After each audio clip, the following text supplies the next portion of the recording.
नमस्कार दोस्तों। आज हम एक बहुत ही महत्वपूर्ण और संवेदनशील विषय पर चर्चा करने जा रहे हैं। वर्तमान में बांग्लादेश के अंदर जो घटनाएं घटित हो रही हैं, उनके परिणाम स्वरूप भारत पर भी गहरा असर पड़ सकता है। बांग्लादेश का 4000 किलोमीटर से ज्यादा का लैंड बॉर्डर भारत के साथ सटा हुआ है। इसीलिए भारत सरकार ने एक ऑल पार्टी मीटिंग बुलाई, जिसमें सभी विपक्षी नेताओं को वर्तमान स्थिति की जानकारी दी गई। ऑल पार्टी मीटिंग के दौरान राहुल गांधी जी ने कुछ सवाल उठाए। सबसे पहला सवाल उन्होंने यह पूछा कि सरकार का शॉर्ट टर्म और लॉन्ग टर्म स्ट्रेटेजी क्या है। बांग्लादेश में हो रहे पावर शिफ्ट के कारण, जो कि वर्तमान में शेख हसीना की सरकार के बदलने के रूप में देखा जा रहा है, भारत के संबंधों पर इसका क्या प्रभाव पड़ेगा। एस जयशंकर जी ने बताया कि यह एक विकसित होती स्थिति है और वर्तमान में हम कोई स्पष्ट पूर्वानुमान नहीं लगा सकते। शेख हसीना की सरकार का भारत और चीन दोनों के साथ संतुलित संबंध रहा है, लेकिन संभावित बदलाव के कारण भारत को अपनी रणनीति पुनः निर्धारित करनी पड़ सकती है। एस जयशंकर जी ने बताया कि यह स्थिति अभी भी विकासशील है और इसके अनुसार हम अपनी रणनीति को समायोजित करेंगे। राहुल गांधी जी ने दूसरा सवाल पाकिस्तान के संदर्भ में पूछा। उन्होंने जानना चाहा कि क्या बांग्लादेश में हो रहे बदलाव के पीछे पाकिस्तान का हाथ हो सकता है।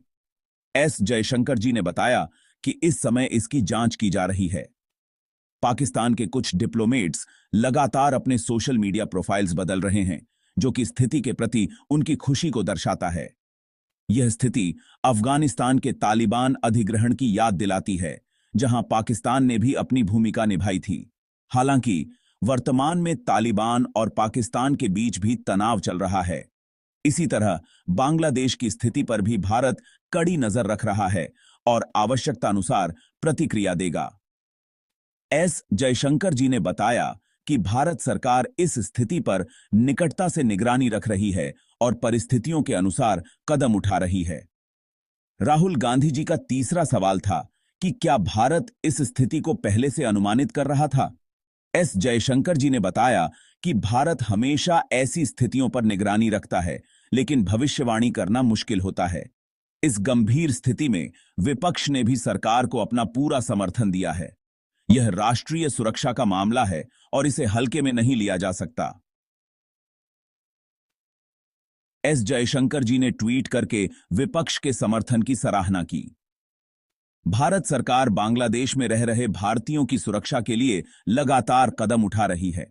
वहां करीब 20,000 भारतीय हैं, जिनमें से 8,000 पहले ही भारत लौट चुके हैं।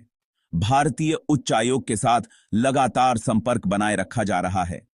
बांग्लादेश में वर्तमान स्थिति के चलते अल्पसंख्यकों पर अत्याचार की खबरें भी सामने आई हैं। इसमें हिंदू मंदिरों और घरों को जलाने की घटनाएं शामिल हैं। इस स्थिति से निपटने के लिए भारत सरकार ने कड़े कदम उठाए हैं। खैर, इस वीडियो के माध्यम से हमने देखा कि वर्तमान में बांग्लादेश की स्थिति क्या है और भारत की क्या रणनीति होनी चाहिए। उम्मीद है कि आपको यह जानकारी उपयोगी लगी होगी।